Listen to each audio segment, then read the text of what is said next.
Hello，大家好，我是阿草。今天这一部来介绍一下火炬之光的卡牌系统，也是大多数玩家刷土赚资金的方式。如果你觉得你弄了一天的怪却没有什么太大的收获的话，那这一部影片就可以参考看看。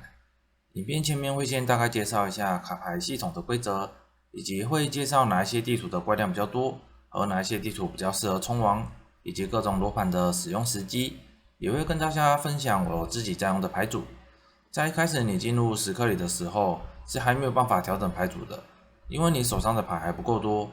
等到你拿到超过10张以上的牌，才能在自己的牌组中做调整。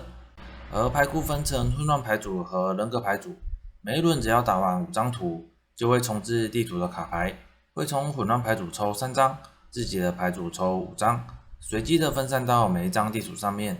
可以把混乱牌组的牌看成是庄家的牌，人格牌组的牌就是你手上可以调整的牌，而混乱牌组的3张牌是无法控制的，只能看抽到什么就用什么。而我们手上的人格牌组就可以调整。目前人格牌组里面有35张，我们可以从这里面选出10张放在手上，在每一场重置的时候，会从这10张抽出5张放到地图上面。所以怎么好好选这10张牌就很重要了。目前最多人使用的调火3件套就是机敏、豁达、慷慨。不过有好多张牌的名字都一样，要自己注意一下功能对不对。第一张机敏是把60坠的稀有装备变成出火燃料，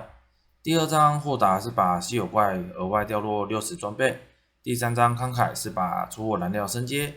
总结起来就是遇到稀有怪掉装变成出火，然后升阶。透过这个手段来获取现在最常用的交易通货，也就是出火原值。这3张牌就是一个调火的组合。如果卡牌重置时一次出现这3张，就可以好好的期待这一轮可以赚多少了。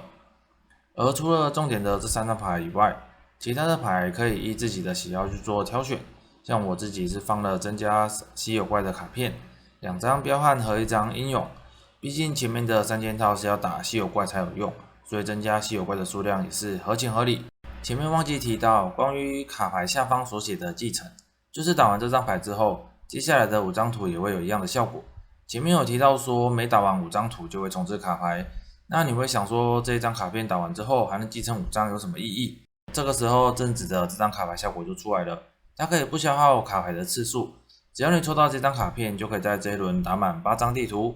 如果卡片组合抽得很漂亮的话，这一张正直的卡片就可以派上用场。虽然它有减少 25% 掉落数量的副作用，不过在某一些时刻还是很好用的。而下一张牌我放的是公正，公正是随机把牌面的1张卡牌移除，并把随机的3张人格卡牌觉醒。觉醒的人格卡牌是从你手上抽出去的牌，不是系统随机发的3张混乱卡牌。这张也是有点赌博性质，如果你出了调火3件套的牌组的话，那这张牌的地图就不建议打了，因为有可能把你要的牌给移除掉了。这张牌我通常是没有出3件套的时候就优先打，之后再看盘面长什么样子再做决定，算是比较偏向我个人喜好的卡牌。而觉醒的意思是会增加卡牌的效果，牌面的周围会发光，在重置发牌时也随机会有觉醒的牌。然后我的最后2张牌是放巨力之神，目前的情况来看，巨力之神有非常昂贵的装备，而且一波的打完的奖励也是不少，个人是蛮推荐打巨力之神的卡牌的。而除了上述我自己使用的牌组以外，还有以魔法怪物为主的灰烬牌组。灰烬是做装备在使用的材料，有一些灰烬的价格也是非常的昂贵，像是不祥灰烬一颗也要6到7出我原值，不过卡牌只能选10张，就看个人的喜好去做挑选了。灰烬牌组主要是用热情加上宽容，热情是把魔法怪物有几率掉落1枚灰烬，宽容是把掉落的灰烬有几率变成2倍，重点就是在魔法怪物的数量，所以怪物卡片就要挑会增加魔法怪物的数量。拼魔法怪物的话，建议再搭配思念卡片，也算是一个很不错的选择。整体来说，其实和 PoE 的宇宙天赋有点像，可以看自己喜欢打什么，再去选相对应的卡片这样子。然后罗盘也是要有对应到，如果你是用了稀有怪调出我的牌组，那你的罗盘就要尽量塞增加稀有怪的数量。而如果你是用魔法怪物调灰烬的牌组，那你的罗盘就要放增加魔法怪物数量。看着你的牌组选择相对应的罗盘，这样子才可以把收益最大化。通常我前3张图都不会放罗盘，如果牌组有组合到的话，我会在第4张、第5张图才会开始放罗盘。因为如果你每一张图都放罗盘，那肯定是不够用的。实力够坚强的话，可以在第10张、第5张图的时候切到10颗8去打，因为10颗8的掉落数量会更高。然后再来聊聊地图和怪物数量，我有稍微把每一张图的怪物数量都标记了一下，并且挑出了怪物数量比较多的图，以及距离头目比较近的地图。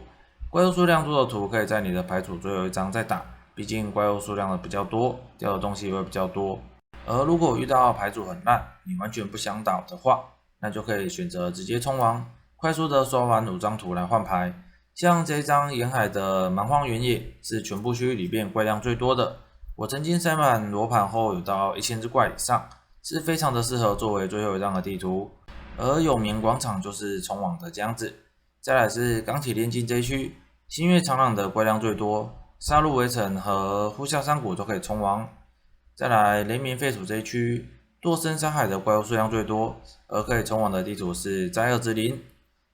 冰封寒渊这一区则是雅人村落的怪量最多，正义之墙和暗夜王庭可以冲王。我自己测的感觉，冰的这一区整体怪量都偏少，会比较不适合刷大量怪物的牌组。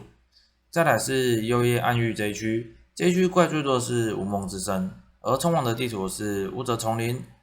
幽夜暗域这一区的怪量都很多，可是很重要的一点，地形都非常的烂，好几个地形打起来都是室内的小地图。打起来非常的麻烦，整体来说，我个人是比较偏向刷火的那一区。最后一张图塞个1000只怪物，刷完都有不错的收益。而记得放完罗盘之后，左边的掉落数量要甩一下。第5张图把掉落数量甩个130%以上会更好。那以上就是我的牌组和地图资讯分享了。如果还有什么问题的话，我平常中午都会在 YouTube 开台，那就再来实况问我吧。我们下问边见，拜拜。